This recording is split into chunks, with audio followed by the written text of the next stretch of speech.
So I just watched Spider-Man Far From Home. And all I can say is this. We're going in the right direction. And when I say right direction, I mean it was better than the first one. That's about it. 11 niggas I'm active, 10 bitches I'm active, 2019 they're matting, you can't touch on my cactus, bruh. Jump in the car. So I just watched Far From Home. It still wasn't like the standard I wanted it to be, but it was better than Homecoming in my opinion. And it took the right steps. Like really and truly, this is what Homecoming should have been in my opinion. But, you know, instead we got Homecoming. Yeah, I did enjoy it thoroughly though. They did explain the snap and like how that worked and how his life's moving on from stuff like that. So yeah, they called it the blip. Stupid name. Anyone else who watched the movie think the pacing was mad?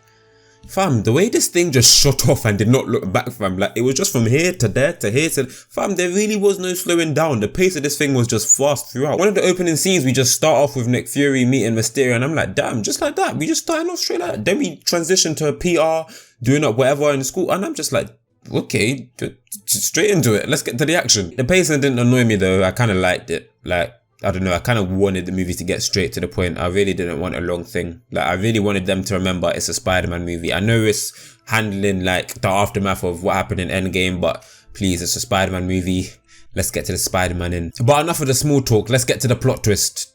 If you can even call it a plot twist. Because, like, really and truly, I mean, he's a villain in the comic. Okay, let's just get to the plot twist. This Mysterio guy really bamboozled us, fam. Led us astray, run us amok, hoodwinked us, fam. Oh my days, fam. He really did that. I mean, I expected it, but at the same time, I had some doubts. Like, part of me thought, oh no, this brother's just a genuinely good guy. Mainly because it's the MCU, and the MCU really and truly does whatever the fuck it wants. Like, just because it uses your favorite character, don't mean your favorite character is acting like your favorite character. In this instance, though, no, Mysterio really was just a bad guy. Really, just did up the bad guy stuff. Elementals, all illusions, like just all fakes, all frauds, just there. Oh, and let me say this before I forget. This Jake guy, this Jake Gyllenhaal guy, however you say his surname in it, the brother who played Mysterio, it's not that the brother did a bad job.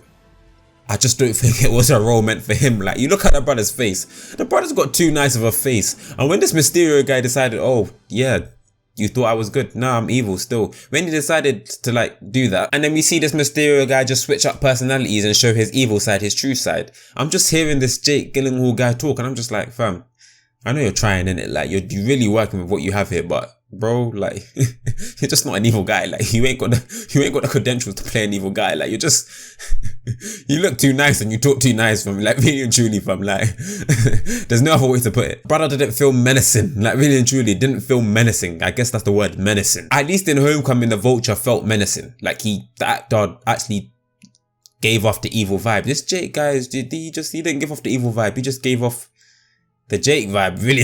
I don't know what else to say. This movie also played around a lot with the whole who's going to be the next Iron Man thing, which, to be honest, I wasn't really a fan of how it concluded. I kind of, me personally, I kind of wanted it to end with Peter accepting that responsibility. Not saying he has to become the next Iron Man, but just accept that, okay, Tony's entrusted this shit to me now. It's my job now. But I don't, by the end of the movie, I don't really feel like he accepts that. Midway through, he's like, oh, yeah, Tony didn't meant for me to do this. He meant for me to find someone else who could do this. And he just gives off all that responsibility. Shit hits the fan.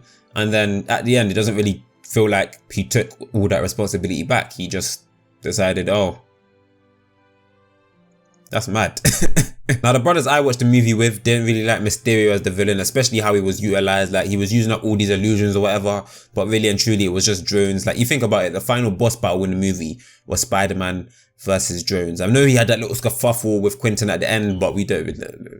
Come on. The final boss battle was with the drones on the bridge. Like, come on. Like, let's be honest now. Also, I don't know if I fuck with Quentin's motives. Like, his motives was, okay, I'm going to be the new Iron Man. I'm going to trick people into believing I saved them, so then I get worshipped like Iron Man or some shit, because I don't know, back in the day he used my technology and called it buff or something, and I'm salty about that or some shit like that, I guess. What I don't get is if you got this technology that can build up illusions like this and do whatever and do the most, surely you've got a good enough mind to like be an actual superhero, like develop stuff that could actually be used to be a superhero instead of, you know, being stupid and a villain. I also didn't like how Peter eventually ended up beating the illusion. They keep on calling Spider-Sense Peter Tingle. Stupid name, really and truly. It's just Peter Tingle. You couldn't just stick with Sixth Sense or Spider-Sense. Peter Tingle. But the way the movie talked about the Spider-Sense was like, oh no, it doesn't work all the time. Like, it's only when it feels like it. Like, I haven't unlocked it yet. Like, fam, it's not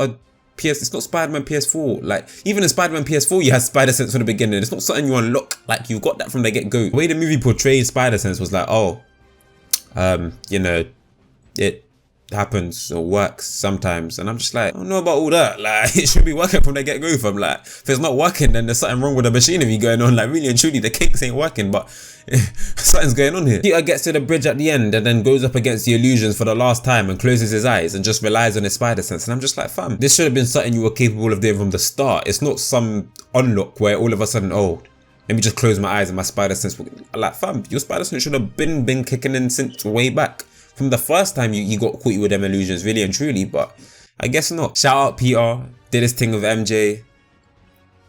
My man. Shout out Happy, doing his thing with Aunt May. My man. Shout out Ned, because this man really got cuffed in a couple of hours on a plane. My man. Even though they broke up afterwards, but still, we don't talk about that. They were together for the movie. That's all that counts. The biggest problem I had with Homecoming was that I didn't feel like a Spider-Man movie. It felt like an Avengers spin-off.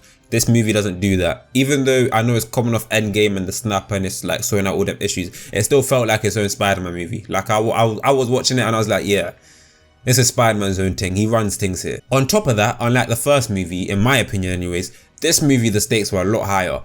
The previous movie, the villain's motives were, oh, I'm just trying to get this weaponry or something and, you know, steal it, make money off it so like my family can eat good. Quentin was more interested with wanting to be the next Tony Stark and the way he went about it, in my opinion anyways. It must sound like there's a lot of stuff I don't like about this movie, but they're not even that deep for me. Like, they're just like small things. They're not things that really get under my skin, because I really think this is better than Homecoming and we're taking a step in the right direction. I know there's a third Spider-Man movie which is being made at some point. Hopefully it goes even further in this direction. I guess the only thing left to talk about is the post-credit scene, which really and truly...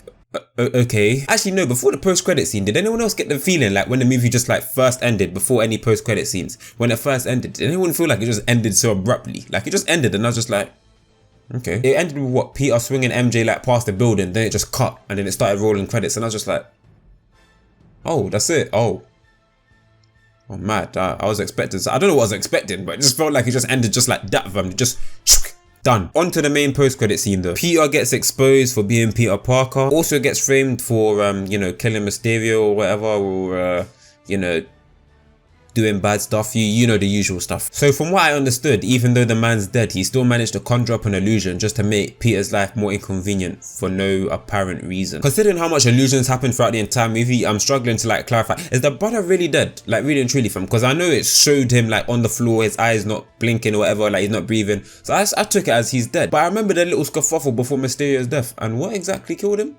Like, what was it that killed him? How did he die? What's the thing that did him in? I knew he had one final attempt, like where he tried to shoot Peter like right in the side of the head, but you know, the spider sense kicked in and he stopped that. So what? I'm missing something here. What killed him? I probably weren't paying attention, but I just can't remember what actually killed this Mysterio guy. I'm so lost. But as for the whole identity exposed and, you know, Peter's evil, I don't think that's gonna last really and truly. Like, we've just seen the power of this illusion tech, like really and truly. It's only a matter of time before it's just proved false, before these claims are proved false. Like, it's nothing to worry about really and truly, fam. He'll go back to his normal life soon enough. We also had that final post-credit scene with, you know, Nick Fury not actually being Nick Fury the entire time and being, I don't even know what the brothers are called, them aliens that shapeshift to be, whatever them brothers are called. I don't know if there's something more to that. I just watched it and I was like, okay, this exists. I don't know if there's more to that, if they're set up for something, but yeah. That was a post-credit scene, I guess. Final thoughts though, it was a good movie. More action-packed than Homecoming in my opinion. More entertaining than Homecoming in my opinion. And finally, shout out to Aunt May, fam. She was looking fine. I can't even lie. Like, Aunt May, fam. She was looking good that movie. She was looking good in the first one as well. Let's not get it twisted now. She was looking good at Homecoming, but it's been so long since Homecoming, innit? But she was looking good in this one as well. Like, shout out to Aunt May, fam. Like, she looking good for her age, fam. Let's not even lie. Let's not even front. If you've seen the movie, you know what I'm talking about, fam. Like, can't even front. Let's not lie. That's gonna be it for the video though. If you enjoyed, make sure to leave a like, comment and subscribe. But until next time, I'm out, brothers. My baby, she wanna have sex. Back to the bed, she know I'm the best.